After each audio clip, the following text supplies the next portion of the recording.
तो दोस्तों नमस्कार, फिर से मेरे हिंदी के क्लासेस में स्वागत है। जैसे कि मैंने आपको पिछले वीडियो में अपभ्रंश के रचनाकार और उनकी रचनाओं के विषय में पढ़ाया था और मोस्ट इम्पॉर्टेंट क्वेश्चन है ये, और उसी के आगे का कुछ रचनाएं और उसके जो रचनाकार है उनका नाम मैं आप लोगों के सामने यहाँ लेके आया हूँ, जो इम्पॉर्टेंट है और अधिकतर एग्जाम में पूछा जाता है। तो पहले उसके बाद से हम शुरू करेंगे कि जोगिंदु। तो जोगिंदु जो है, मैंने कल आपको देवसेन पढ़ाया था, उसके बाद ये है जोगिंदु। जोगिंदु मतलब योगिंद्र, इसका दूसरा नाम जो है योगिंद्र कह सकते हो, क्योंकि इसको योगिंद्र नाम से भी जानते हैं। इन्होंने लिखा है परम प्रेयसु, ठीक है, इसको हिंदी में बोलते हैं परमात्मा प्रकाश। तो परम प्रेयसु जो है ये कौन सा ग्रंथ है? ये एक ऐसा ग्रंथ है जिसमें 337 छंद, इसे आत्मा और परमात्मा के संबंध के बीच में इस ग्रंथ में बताया गया है।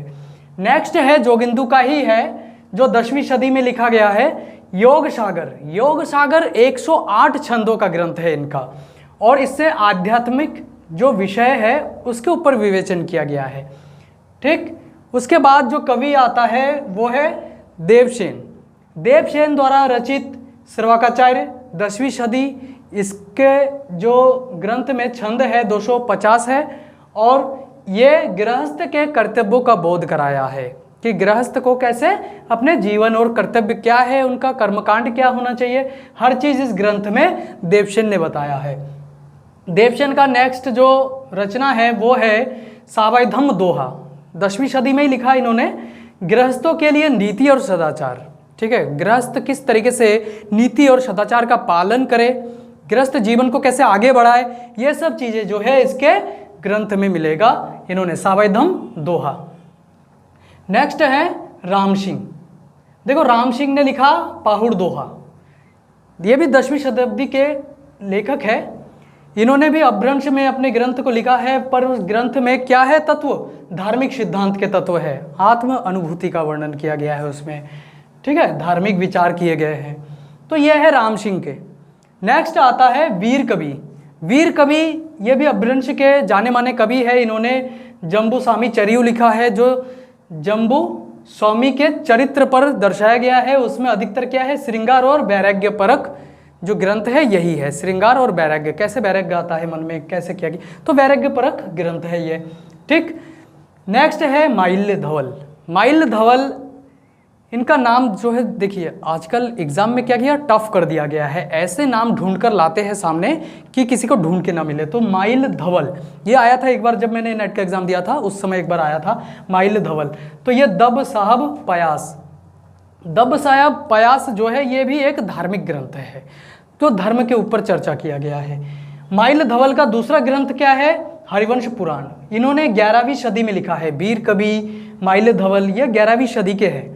इन्होंने लिखा है हरिवंश पुराण। हरिवंश पुराण जो है महाभारत पर आधारित एक ग्रंथ है जो माल्य धवल ने लिखा। हरिवंश पुराण दूसरे लेखक, कई सारे लेखकों ने लिखा है इसी नाम से, पर हरिवंश पुराण जो अपभ्रंश का काव्य अगर पूछा जाए तो हम माल्य धवल का ही नाम लेंगे। इसके बाद है नयनंदी।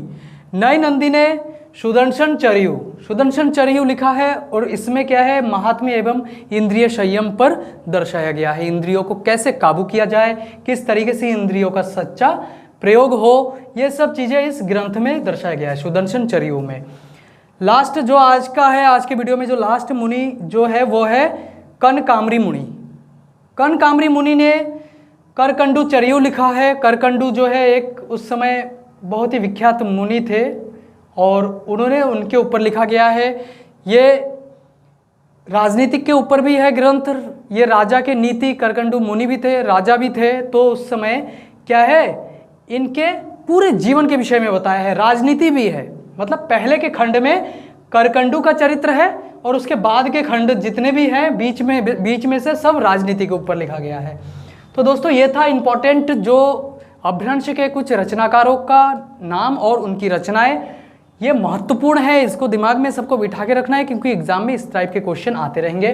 नेक्स्ट जितने बचे हैं उसमें से थोड़ा बहुत इंपॉर्टेंट छांट कर मैं आप लोगों को नेक्स्ट वीडियो में बताऊंगा। तब तक के लिए धन्यवाद, नमस्कार।